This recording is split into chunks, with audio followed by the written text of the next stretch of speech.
I think Belt and Road Initiative is basically a far-sighted idea. The dynamics that made it possible started long ago, but I think President Xi was far-sighted in 2013 to propose it. It's in a bit of tension now, I think, with the infrastructure proposals that President Trump has announced for the United States.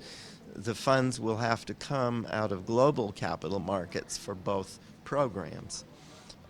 So, from a long term perspective, I think the Belt and Road Initiative is a good idea. It certainly is in China's interest. And I think that it will move forward. But that in the short run, it will be affected by America's own infrastructural plans and the difficulties of establishing supply chains across Eurasia. This year, it brings something about something to work. This thing tell me something about it bring what? It bring something benefit the world. Oh, yes, I think it will have particular benefits for Central and Eastern Europe. Countries, of course, from the socialist years, they have an understanding of China and good relations. Countries like Serbia, Hungary, the Balkans, and Poland. From a global point of view, I think it should accelerate international economic growth. It will give more benefit to Eurasian countries and perhaps Africa than it will to the Americas. So it will particularly help the Eurasian part of the world. Okay, two question. The second question. With the development of this bank. Okay. I think the AIIB has a great long-term potential, particularly through projects that are co-financed with other major institutions like the World Bank and the Asian Development Bank. AIIB will allow China to have its own approach and to establish its own priorities in infrastructure finance. There are huge needs across Eurasia for investment in infrastructure. It will be good from that point of view.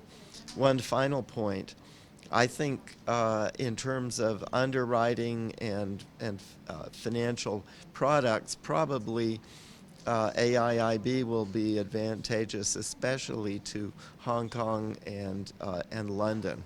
Of course, China and Britain are two of the key members.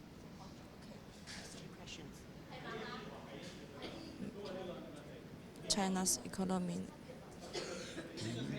in a globalization. Manufacturing. China is the manufacturing center of the world, the largest manufacturer. Germany is also very important, and I think largely complementary in manufacturing to China. So as global trade has expanded greatly in the last 2 decades, globalization has aided China greatly. 700 million Chinese have come out of poverty, which certainly is a good thing for China and for the world. The middle class has become much stronger in China. So I think broadly China has benefited from globalization. Of course, with its huge population and its rising energy needs, China needs to import, I would say, food, energy, technology. Those are some key areas where China can benefit from globalization by importing from the rest of the world. Okay. 中央拍空镜，拍空镜。This is your first time to China? No, it's the first time I was here actually was in 1978, just as the modernizations began. So I've seen a lot of change in China over the years. It's inspiring to see, just to see the way China has grown. How many times you been this meeting? This is my fifth time at the Boao Forum for Asia, and I've also written for the Boao Review, which I think is a very fine magazine. What thing this year, this meeting, you think about this? What do you think is your I think globalization is the key theme for this meeting. Globalization, which includes all kinds of people, which broadens beyond just the main industrial core of the world, and it helps to improve living standards for people throughout the world.